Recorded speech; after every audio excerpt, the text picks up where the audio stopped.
Hello friends, welcome to the world of science fiction and forgotten words, Alien Universe. Don't forget to like, subscribe and never miss a new stories and movies from this channel. Thank you. The docking bay felt suspended between breaths. No alarms screamed, no weapons fired, no fleets arrived to tilt the balance of power. Yet something far more unsettling filled the air. Awareness. Workers who once avoided eye contact now glanced at each other. Engineers who silently absorbed pressure now stood a little straighter. Guards who obeyed without question suddenly looked at their surroundings instead of only their orders. Nothing dramatic had changed, yet everything had shifted, and at the center of that shift stood Varkin. The tyrant's gaze moved slowly across his domain, not with the usual certainty of ownership, but with the careful observation of someone seeing familiar territory through unfamiliar truth. Elias remained before him, still calm, still quiet, hands resting loosely in his pockets, as if this moment carried no urgency at all. "You believe perception weakens power," Varkin said at last. Elias shook his head slightly. "No, it defines. It." The tyrant's claws flexed once, then relaxed. "You spent days speaking to workers, listening to complaints, encouraging thought. Small acts. Insignificant alone. Most important things are," Elias replied. Varkin exhaled slowly, his breath carrying neither anger nor amusement now. "Only contemplation. You never intended violence." Elias' eyes softened. "Violence is loud, hides the lesson. And the lesson? That power given through fear lasts only while fear feels permanent." The words lingered long after they were spoken. Across the docking bay, a maintenance team resumed work on the misaligned cargo vessel. But this time they spoke openly, exchanging ideas instead of waiting for orders. Nearby, a guard assisted a struggling merchant instead of ignoring them. Tiny moments, barely noticeable, yet they formed patterns. Varkin watched those patterns emerge. "You manipulated morale," the tyrant said quietly. "I reminded people they had it," Elias answered. Silence stretched again, but it was different now. Not tense, reflective. Varkin turned back to Elias. "Why tell me? You could have left without revealing any of this." Elias looked toward the stars beyond the viewport, their distant glow reflecting in his eyes. "Because collapse without understanding just repeats somewhere else." The tyrant studied him, searching for motive beyond idealism, beyond strategy. "You expect me to change." "I expect you to think." A faint, almost invisible smile touched Varkin's lips. "You aim low. Thinking is where change starts." The tyrant stepped past Elias, walking slowly toward the viewport. His guards hesitated, but did not follow, uncertain whether this movement required protection or privacy. Varkin stood beside the glass, staring into endless space, the same void he had conquered sector by sector, battle by battle, command by command. For years, victory meant expansion. Expansion meant tribute. Tribute meant proof. But proof of what? Behind him, the docking bay functioned as always, ships arriving, cargo moving, lives intersecting. Yet the atmosphere carried a subtle difference, like a room after a window had been opened for the first time in years. "You waited for my mistake," Varkin said without turning. Elias stepped beside him, maintaining respectful distance. "I waited for your moment, and if that moment never came?" Elias shrugged lightly. "Then I would have left." The simplicity of the answer surprised the tyrant more than any strategy. No backup plan, no escalation, just patience. Varkin spoke again, voice quieter than anyone had ever heard it. "You think my mistake is control?" Elias looked at the stars. "I think your mistake is believing control and respect are the same." The truth of that statement did not strike like a weapon. It settled like gravity. For a long time, neither spoke. The station moved around them, life continuing in its ordinary complexity. Finally, Varkin turned toward Elias once more. You have challenged me without force, threatened me without weapons, and unsettled my authority without rebellion. His eyes narrowed slightly. That is impressive. Elias offered a faint smile. You noticed. Varkin studied him for several seconds before asking, What happens now, Deathworld man? Elias pushed away from the viewport. Now I leave. That is all? That was always all. The Tyrant watched him begin to walk toward the departure corridor. No escort, no restraint, no command even to stop him. Halfway across the bay, Elias paused and looked back. You didn't snap my neck, Varkin said, echoing an unspoken expectation. Elias' expression carried quiet understanding. You never forced me to. The answer lingered long after he turned away. Sierra approached as Elias neared the corridor, her luminescent markings glowing softly. You changed something, she said. Elias shook his head. I opened something. Will it last? Elias glanced back once more at the vast docking bay, at workers speaking more freely, guards standing less rigidly, engineers collaborating without fear hovering above them. That depends on them, he said. And Varkin? Elias' faint smile returned. That depends on him. Sierra watched him step into the transport lift, the doors sliding shut with quiet finality. No announcement marked his departure. No crowd gathered. The quiet man arrived quietly and left the same way. But absence can echo louder than presence. Back in the docking bay, Varkin remained near the viewport long after Elias disappeared. Guards waited for orders that did not come. Officers prepared reports that suddenly felt incomplete. The Tyrant stood alone with the realization no conquest had ever delivered. Fear had built his empire, but awareness had just touched it. A young dock worker laughed somewhere behind him, a small, ordinary sound. Varkin turned slightly, watching as two guards helped stabilize cargo without being told. No disobedience, no rebellion, just initiative. The Tyrant exhaled slowly. For the first time in many cycles, Varkin did nothing. No commands, no punishments, no declarations. Only observation. Far beyond the station, a transport vessel slipped into the starfield, carrying a quiet Deathworld man toward another destination, another system, another place where power believed itself permanent. Elias. Thorne sat alone by a small viewport, watching stars stretch into luminous threads as the ship entered faster than light travel. His reflection stared back at him, calm, quiet, unchanged. A fellow passenger finally gathered the courage to ask, What do you do? Elias considered the question as distant light painted his face. I wait, he said softly. Outside, the stars burned with ancient patience, and somewhere behind him, on a station ruled by a tyrant who had never lost a battle, a ruler had just begun his first conversation with himself. Sometimes the loudest victories leave ruins, but the quiet ones leave possibilities. The first time they saw him, nobody thought he was dangerous. He stood at the far end of the docking bay, shoulders relaxed, eyes lowered, saying nothing while the entire crowd argued around him. The alien merchants whispered, the soldiers laughed, and the workers rushed past as if he were invisible. But invisibility was exactly how he survived.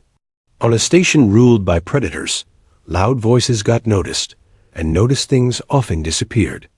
The tall man from Earth understood that better than anyone. He leaned against the cold metal wall, hands in his pockets, breathing slowly, watching everything without appearing to watch at all. And across the bay, seated on a throne of polished bone and steel, the being who ruled this sector finally noticed him. They called the ruler Varkin the Tyrant, a warlord whose name traveled faster than light. Entire colonies paid tribute just to avoid hearing his fleet approach. His species, the Drath, believed strength was proven through domination, and Varkin was their greatest champion. His armor was layered with trophies from conquered worlds, his crown forged from the claws of creatures extinct long before humans reached space. When Varkin entered a station, conversations died. When he spoke, systems trembled. So when his burning red gaze shifted toward the quiet human standing alone, many felt an uncomfortable chill, though they could not explain why. The human's name was Elias Thorne, but nobody here knew it. To them, he was just another Deathworlder, one of those rare species born on planets where gravity crushed bones, storms split continents, and predators hunted with terrifying intelligence. Deathworlders were respected, sometimes feared, but humans were still new to the galactic stage. Many believed the rumors were exaggerated. They saw Elias' simple clothing, his calm posture, his lack of weapons, and assumed he was harmless. Elias preferred it that way. Attention was a currency he could not afford. A group of dock workers passed him, speaking in low clicks and whistles, their translator implants struggling to convert emotion into words. That one of them muttered, glancing at Elias. Human, from the blue Deathworld. Why is he alone?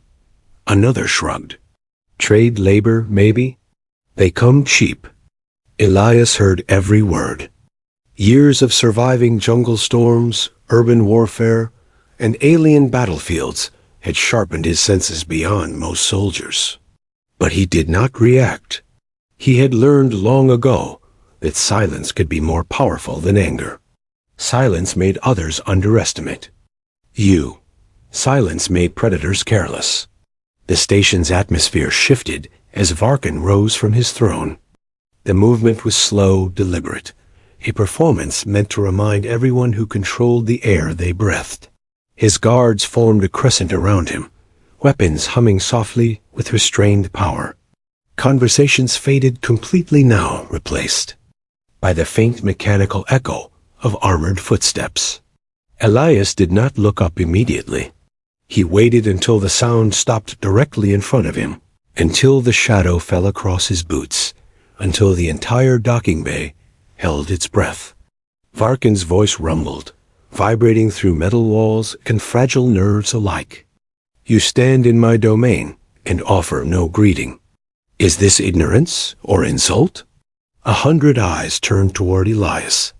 This was how executions began. A simple question, impossible to answer correctly. Many expected the human to panic, to apologize, to kneel.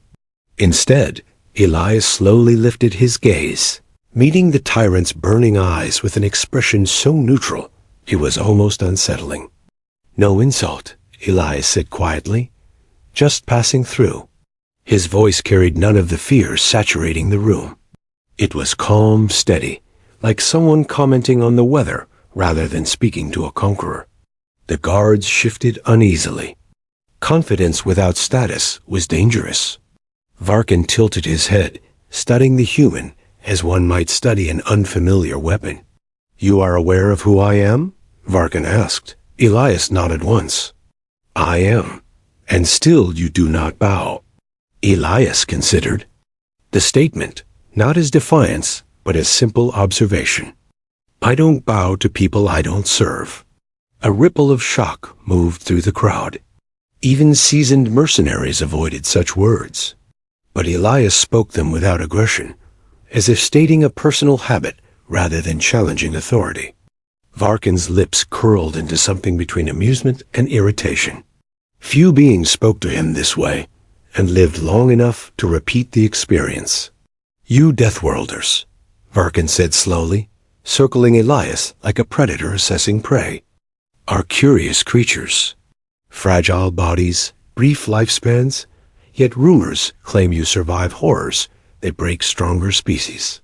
Tell me, human, are those rumors truth, or simply stories you tell to feel important? Elias remained still as the warlord circled him. He could feel the weight of dozens of weapons tracking his every movement. He could sense escape routes, structural weak points, oxygen flow regulators, all the tiny details his mind catalogued, automatically.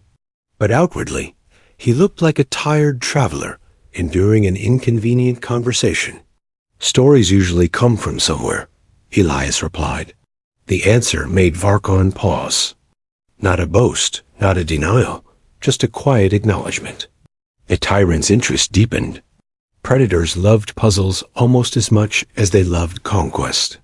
And this human, standing calmly in a place where calm should not exist, had become a puzzle. Around them, whispers returned in nervous fragments. Why is he talking back? Does he have protection? Is he insane? The question lingered in every mind. Elias Thorne was unarmed, unarmored, alone, and surrounded by forces capable of erasing him in seconds. Yet his heartbeat remained slow, his breathing even, his posture relaxed. It was the stillness of deep water hiding impossible depth. Varkon stopped directly in front of him again, towering, his shadow swallowing the human whole. I find myself bored today, the tyrant announced, loud enough for all to hear. Boredom invites entertainment. Perhaps you will provide it. Tell me, human, what does a Deathworld man do when faced with something stronger than himself? Elias met his gaze without blinking. For a moment, the noise of the station seemed to fade, replaced by a quiet tension stretching thin as glass. His answer came softly, almost lost beneath the hum of distant engines. He waits. The single word echoed strangely in the silence that followed. Varkon's eyes narrowed. Waits? For what? Elias' expression did not change. For them to make a mistake. A cold sensation crawled through the docking bay, subtle but undeniable. The guards tightened their grip on their weapons. The merchants leaned back. Even the station's automated drones hesitated in their programmed paths. Because in that moment, something shifted in the balance of power, something invisible yet profound.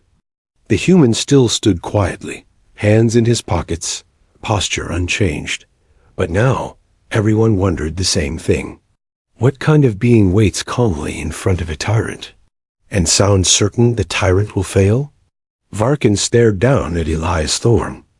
Amusement fading into curiosity, curiosity sharpening into something far more dangerous.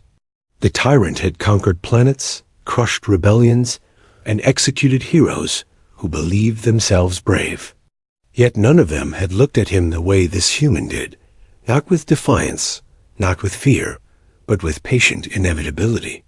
And for the first time in many cycles, Varkon felt the faintest flicker of anticipation. The docking bay lights flickered. As a distant freighter disengaged, its engines roaring to life, vibrations rolling across the floor like distant thunder. Elias did not move. Varkon did not step away. Two figures stood in the center of a silent crowd. One a ruler feared across star systems, the other a quiet traveler nobody understood. The tyrant smiled slowly, revealing rows of predatory teeth. Very well, human, he murmured. Let us see how long you can wait. Elias said nothing. But deep behind his calm eyes, memories stirred, storms that swallowed cities, creatures that hunted in darkness, wars that rewrote maps, losses that carved silence into his soul. He had stood before monsters before. Some wore claws, some wore crowns, and every single one eventually made a mistake. The silence that followed felt heavier than gravity. Varkon remained standing before Elias, his towering frame radiating controlled menace. Yet the human stillness refused to break. Around them, the docking bay resumed movement in fragments. Workers pretending to work, merchants pretending to negotiate, guards pretending not to stare. But everyone was listening. Every breath, every subtle shift, every word that might follow carried the weight of consequence. Varkon slowly leaned closer, studying Elias as though trying to peel away layers that did not exist. Most beings reacted to proximity with instinctive fear. Their muscles tightened, their pupils widened, Their scent changed. Elias did none of those things. His heartbeat remained steady, his posture loose, his eyes quiet but aware. It unsettled the tyrant more than open defiance ever could. "You speak of mistakes with confidence," Varkin said. Voice lowered now, meant only for Elias. "Confidence implies experience. Tell me, human, how many tyrants have you watched fall?" Elias' gaze drifted past Varkin for a brief second, as if checking something only he could see. Enough. The answer irritated Varkin precisely because it lacked detail. He was accustomed to stories, to enemies reciting victories and losses like credentials. But Elias offered nothing, no proof, no explanation, only quiet certainty. The tyrant straightened, his tail flicking once in restrained impatience. "Perhaps you misunderstand your situation," Varkin announced, raising his voice again so the crowd could hear. "You stand surrounded by my soldiers, on a station that answers only to me, without allies or weapons. Yet you behave as though control belongs to you. Explain this contradiction." Elias shifted slightly, the first movement he had made since the confrontation began.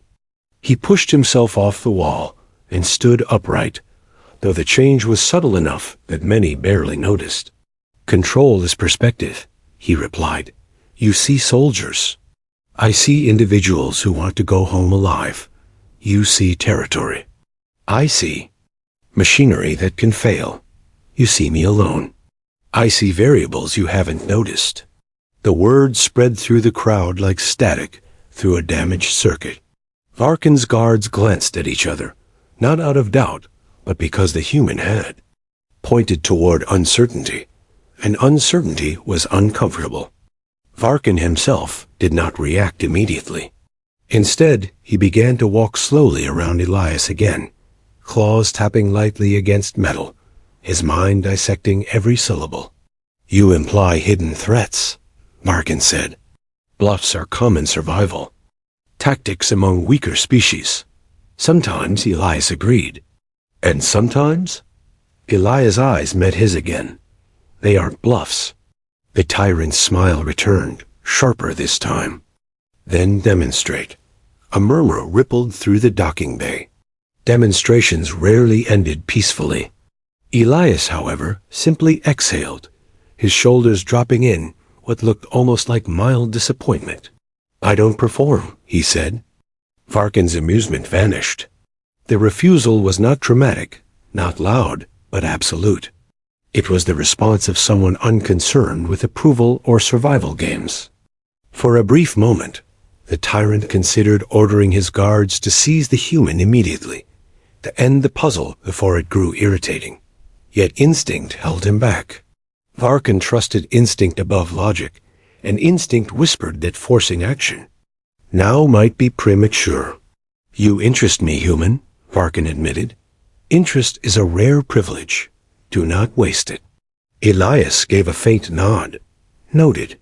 The casual acceptance irritated Varkin again, but before he could respond, a sudden crash echoed from the far end of the bay. A cargo crate slipped from a hovering loader, smashing into the floor and scattering metallic components across the walkway.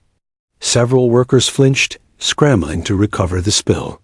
The interruption lasted only seconds, but when attention returned to the center of the bay, the atmosphere had subtly shifted. Varkin noticed it first, the way Elias' eyes had flicked toward the accident before anyone else reacted, the way his head tilted slightly, as if processing layers of information beneath the obvious. This was not the awareness of a civilian. It was the awareness of a survivor. "You observe everything," Varkin said quietly.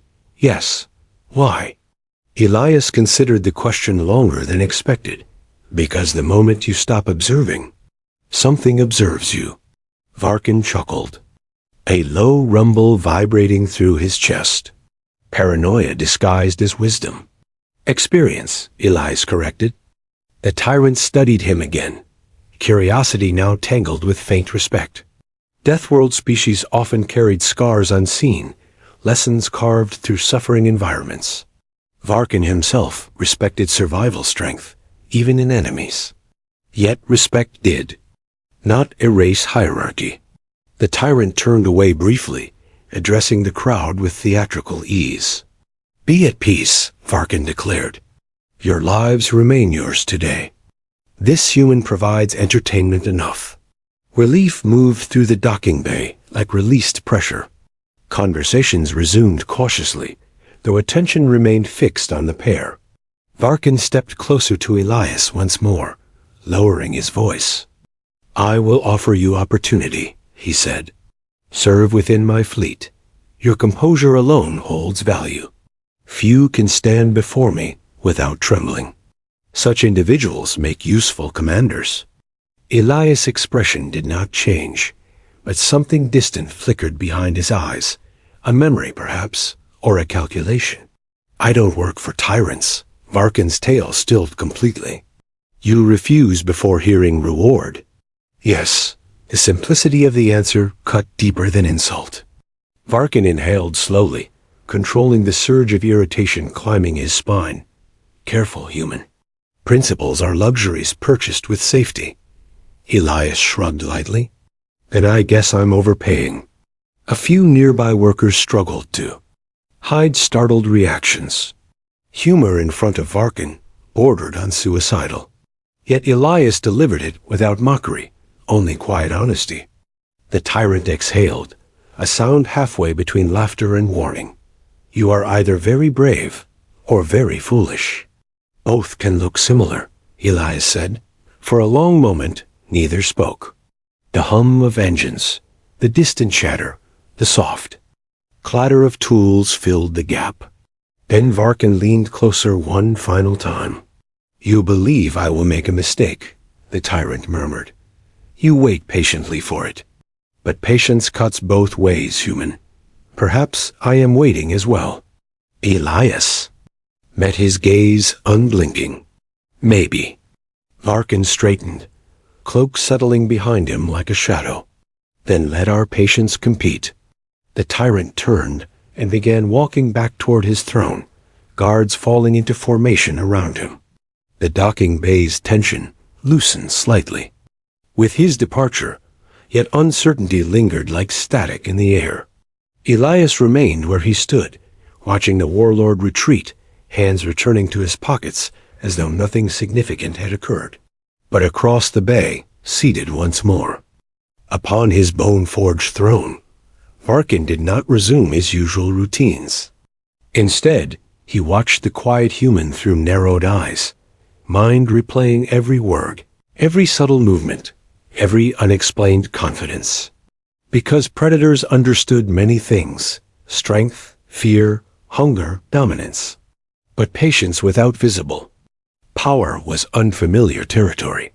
And unfamiliar things had a habit of becoming dangerous. Elias shifted his weight slightly, glancing toward the station's massive viewport where stars stretched like scattered fire across endless darkness. To the crowd, he appeared to be simply passing time, another traveler awaiting departure. Yet beneath that calm exterior, calculations continued, memories aligned, contingencies prepared. The waiting had already begun.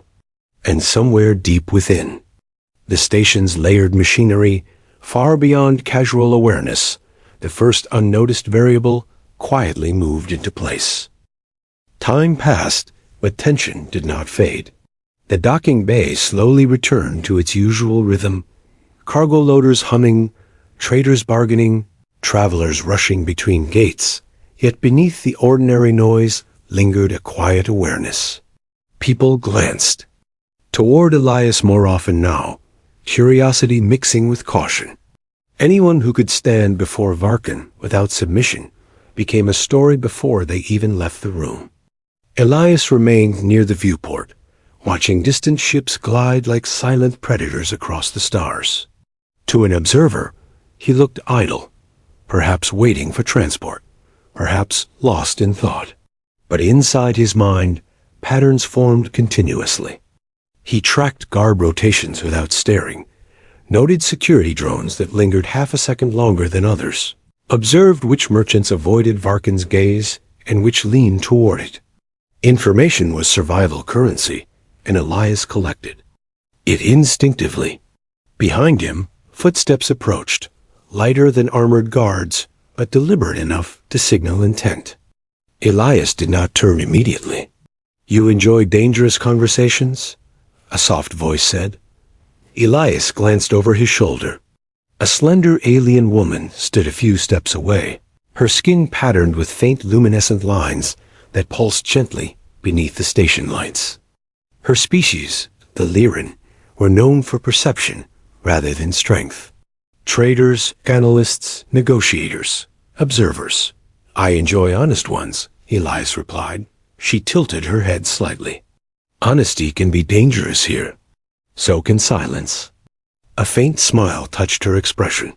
"My name is Sira." Elias. The introduction hung briefly between them before Sira leaned against the railing beside him, careful to maintain personal space. "You surprised him," she said quietly. "Did I?" "Yes. Varkin thrives on reaction.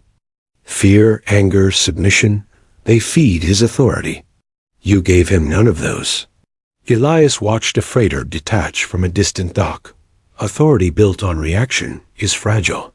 Sira studied him with open curiosity now. "You speak like someone who has watched systems collapse." "I've watched many things collapse."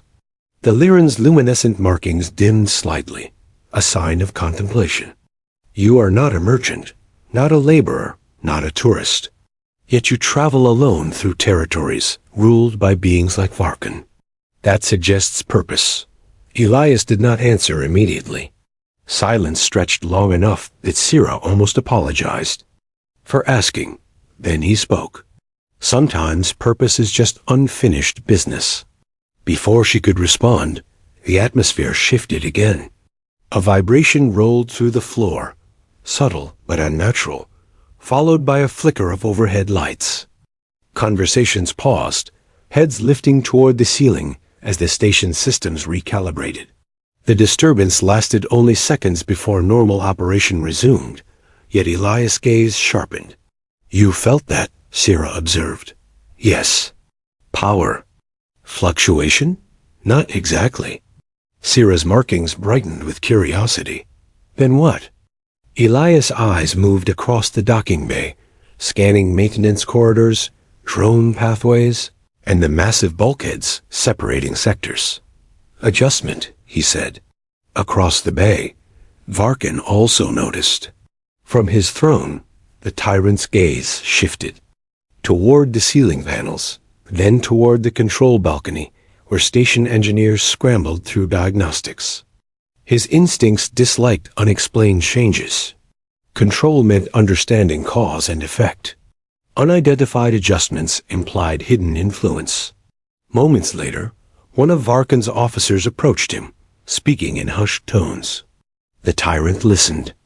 Expression unreadable, then dismissed the officer with a flick of his claw. But instead of relaxing, Varkin's gaze returned to Elias. Sira followed that gaze. "He thinks you're connected." "He should think many things," Elias replied. "That is not denial." Elias shrugged faintly. The Lyran exhaled slowly. "You are dangerous in ways most beings are not." "Everyone is dangerous," Elias said. "Most just don't realize it." Another announcement echoed across the docking bay, this time from the station's automated system. "Attention travelers. Minor systems recalibration in progress. No disruption to departure schedules. Expected." The calm synthetic tone reassured the crowd, and activity resumed. But reassurance did little for those who understood infrastructure. Sira leaned closer, voice barely above a whisper. "That was not random, was it?" Elias watched a maintenance drone glide overhead. "Nothing complex is random." "Then what is happening?" Elias finally turned fully toward her. "Tell me, Sira, what happens when a tyrant builds control around a system he didn't design?" She considered the question carefully. He depends on experts. And when those experts are overworked, underpaid, and quietly resentful, Sierra's luminescent lines flickered in realization. Small failures accumulate. Elias nodded. Once, across the bay, Varkin rose again, his patience thinning. The Tyrant began walking toward the control balcony, guards trailing behind like a storm front. His presence alone forced engineers to move faster, their stress visible even from a distance. Sierra watched nervously. "You're creating pressure." "I'm observing pressure," Elias corrected. "That sounds like wordplay." Perspective again. A sudden sharp tone cut through the air as one of the docking clamps released earlier than scheduled, jolting a cargo vessel slightly out of alignment before emergency stabilizers engaged. Gasps spread through nearby workers. Nothing catastrophic, yet undeniably wrong. Varkin stopped mid-stride, eyes blazing now. He turned sharply, scanning the bay, and his gaze landed once more on Elias. Still calm, still quiet, still watching. The Tyrant's instincts roared with warning. Sierra swallowed. "You're provoking him without touching him." Elias returned his gaze to the viewport. "I'm giving reality room to express itself." That is a terrifying sentence. Elias said nothing. Security teams rushed toward the misaligned vessel, while engineers argued over diagnostics. The station was not failing, not even close, but its flawless facade had cracked. Small inconsistencies, tiny disruptions, subtle reminders that control was never absolute. And standing calmly at the center of that realization was a human who claimed to be only passing through. Sierra's voice softened. "What are you waiting for, Elias?" He watched the distant stars for several seconds before answering. The moment he stops listening and starts proving something. Behind them, Varkin slowly turned away from a malfunctioning dock, frustration simmering beneath controlled posture. His gaze swept across the bay one more time before settling on Elias with renewed intensity. Because tyrants did not tolerate uncertainty. And uncertainty, like silence, had begun gathering around the quiet Deathworld man. The competition of patience was still ongoing, but the space between moves was shrinking. Varkin's patience finally fractured. The moment arrived not with an explosion, not with alarms, but with a decision. The tyrant stood motionless for several seconds after the docking clamp incident, his gaze locked on Elias like a targeting system refusing to disengage. Around him, engineers continued their frantic diagnostics, guards maintained formation, and the crowd pretended nothing was wrong. But Varkin understood something fundamental. Control was slipping, not in scale, but in certainty. And uncertainty was unacceptable. He turned sharply toward his command officer. "Bring the human." The order carried no volume, yet it traveled faster than sound. Guards broke formation immediately, moving across the docking bay with precise intent. Conversations died again, replaced by the quiet dread that always followed direct attention from power. Sierra felt it before she saw it. "Elias?" "I know," he said calmly. 4 armored guards approached, weapons inactive but ready. The lead officer stopped a few steps away. "You are requested by Varkin." "Requested," Elias repeated softly. The officer hesitated. "Required." Elias exhaled once, as though concluding a long wait. "All right." Sierra's markings dimmed with worry. "This isn't safe." "Safe left a long time ago," Elias replied gently. He stepped forward without resistance, walking toward the tyrant with the same relaxed posture that had unsettled everyone since his arrival. The guards flanked him, but their formation looked more ceremonial than necessary. Elias did not appear like a prisoner. He appeared like someone arriving at an appointment already expected. Varkin waited at the center of the bay, arms folded behind his back, cloak settling around him like gathering storm clouds. When Elias stopped before him, The tyrant spoke without preamble. You have influenced my station? Elias tilted his head slightly. Have I? Systems shift. Personnel grow restless. Equipment falters. And at the center of these disruptions stands a silent human who speaks of patience and mistakes. Varkin leaned closer. Coincidence is a comforting lie. Elias met his gaze. Then don't believe it. The tyrant's eyes narrowed. You manipulate variables while pretending passivity. A clever tactic. But you forget one thing. I command outcomes. Elias' expression softened, almost sympathetic. Do you? The question landed harder than any accusation. Varkin's tail snapped once, his restraint thinning. Enough. State your purpose, or I will extract it. A ripple of fear passed through nearby onlookers. Extraction rarely left survivors intact. Yet Elias simply looked around the docking bay, his gaze moving across workers, traders, guards, drones, bulkheads, everything dot, and he smiled faintly. My purpose, he said. You. Silence detonated. Varkin did not move, but the temperature of his presence dropped several degrees. Explain. Elias' voice remained quiet, but now it carried weight that pulled attention from every corner of the bay. You think I arrived randomly. A traveler passing through. Another Deathworlder looking for work. He shook his head slightly. But I've been here for 12 days. Sira's eyes widened. 12 days, Elias repeated. Different docks. Different sectors. Listening. Watching. Mapping behaviors.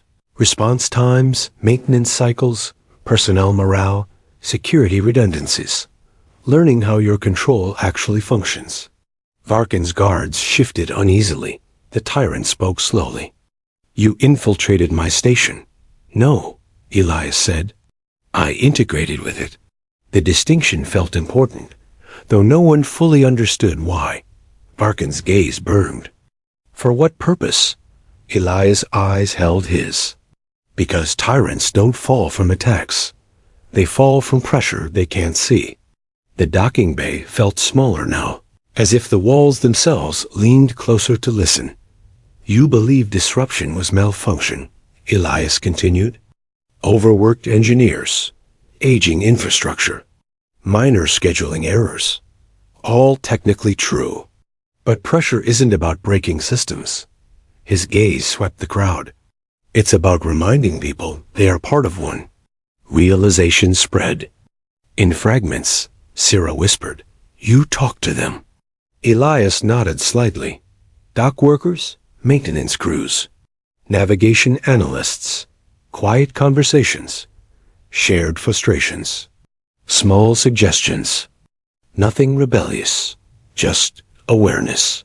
Varkin's claws flexed slowly. You incited dissent. I revealed perspective. That is the same thing, only to those who fear it. The tyrant stepped closer, towering fully over Elias.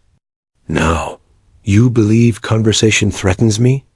Elias did not retreat. No, I believe isolation protects you. And you've been isolated a long time. The words struck deeper than expected. Because power often stood alone, surrounded by loyalty yet disconnected from truth. Varkin's voice dropped to a dangerous whisper. You are one human. Elias nodded. Yes. And you think you can destabilize an empire? Elias faint. Smile returned. No. For the first time, Varkin hesitated. I don't destabilize empires, Elias said softly. I observe them when they destabilize themselves. The statement hung like gravity. Varkin searched his face for deception, arrogance, fear, anything familiar. He found none. Only calm inevitability. Why? The tyrant demanded. Elias' answer came without hesitation. Because someone has to remind. Powerful beings that control isn't ownership. The crowd stood frozen, caught between fear of Varkin and the unsettling clarity of Elias' words. Sira's voice trembled slightly. You're not just a traveler. Elias glanced at her gently. No.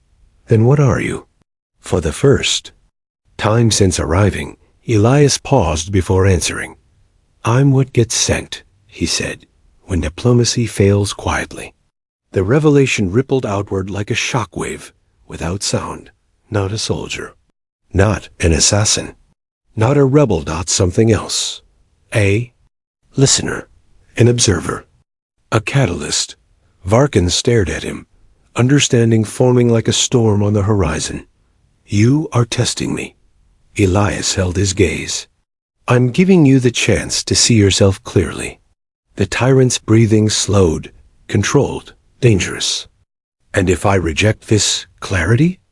Elias' voice remained calm. Then eventually, reality won't. The docking bay lights flickered again.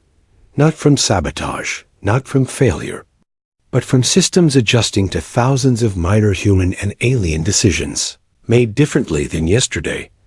Tiny choices. Tiny perspectives. Tiny cracks. Varkin stood in the center of his domain, surrounded by loyal forces, overwhelming power, and unquestioned authority. Yet for the first time in years, he was unsure whether he truly controlled any of it.